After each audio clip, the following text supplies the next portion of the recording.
thoughts.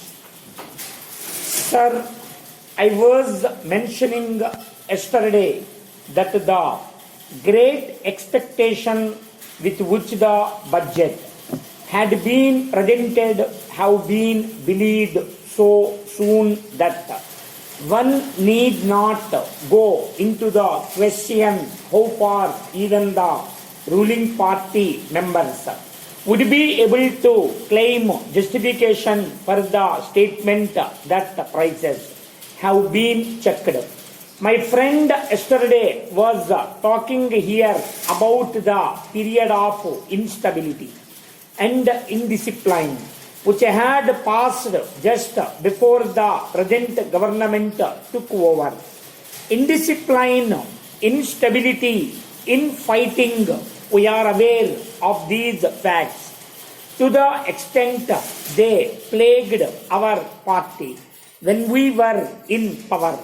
But sir, I am afraid my friend had not seen the morning papers of yesterday. Otherwise, he would have been aware of the exhibition of unity that was being given by his party men at various places. In Chandigarh itself, there was a report of a regular fight having taken place between the members of his party, between supporters of the chief ministers of Haryana and the former defense minister. And they used fisticuffs and sticks, even stones were with the members of his party, which the ruling party is claiming. Or maybe it was part of the new economic program, which they are always talking about. Sir, about stability, we have a picture of stability in the various states. And I don't want to ask my friend if he had spoken to the Chief Minister of Andhra Pradesh or Maharashtra or Haryana or any other state to find out how far he was happy with the situation he was supposed to be presiding over. It is for anyone to see that for more than several months the administration in Andhra Pradesh is at a standstill. We don't know how many ministers are in the dissidents group and how many with the chief minister. This thing goes on. Right from the start, honorable member had been facing difficult weather.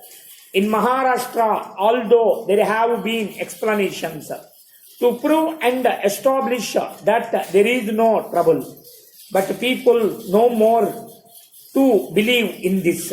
With all this, the party deserves our good wishes and the finance minister.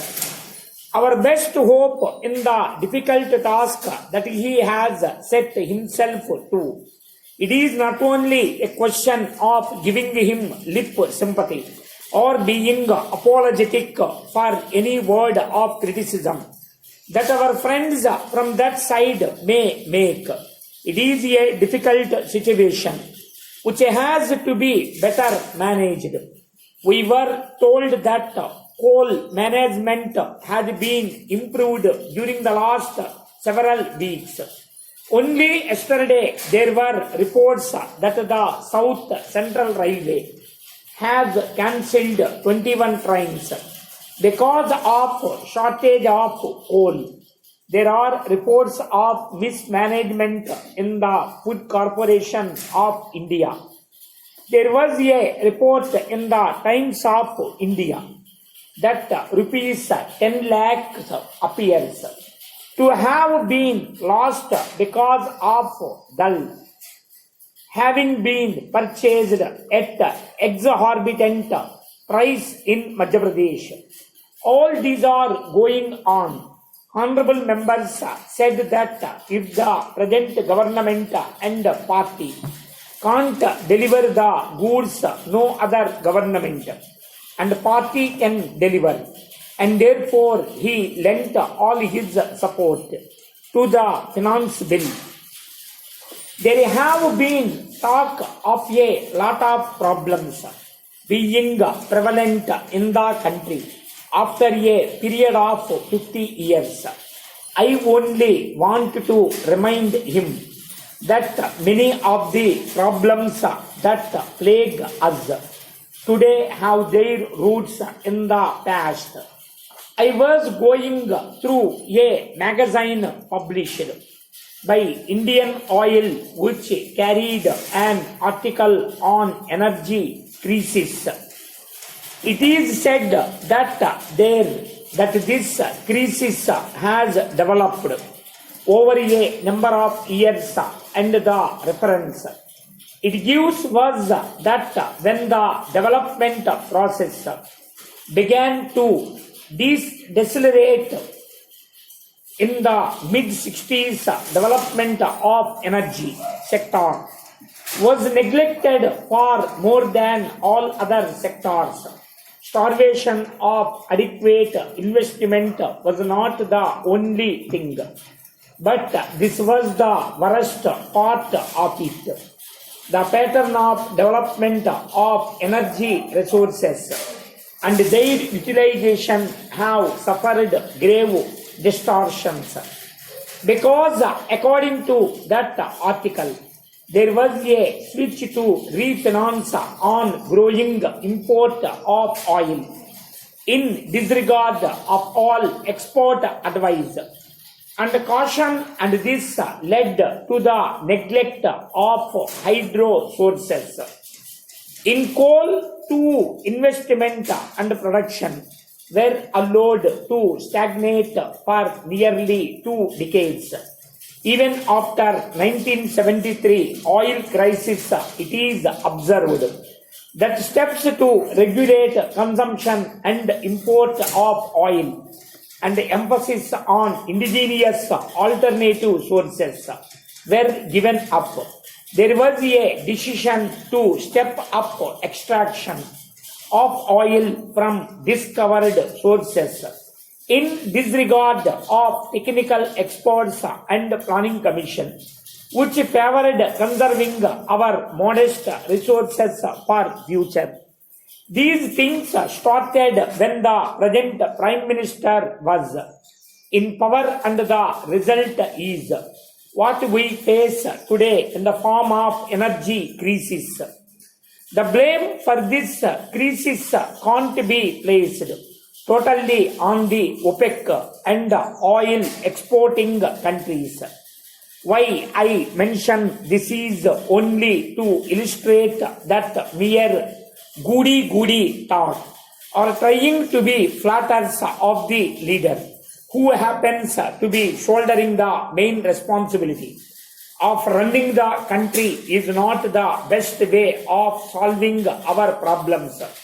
This will not be in any way solve our basic problems. Dear Sir, Mudra Yojana, launched in April 2015, has led to sanction of 4.6 lakh crore in credit from 10.38 crore Mudra loans. 76% of loan accounts are of women, and more than 50% belong to SCs, STs and OBCs. It is proposed to set a target of 3 lakh crore for lending under Mudra for 2018-19, after having successfully exceeded the targets in all previous years. Strengthen the environment for their growth and successful operation of alternative investment funds in India, creating job opportunities and facilitating generation of employment had been at the core of our policy making. During the last 3 years, we have taken a number of steps to boost employment generation in the country.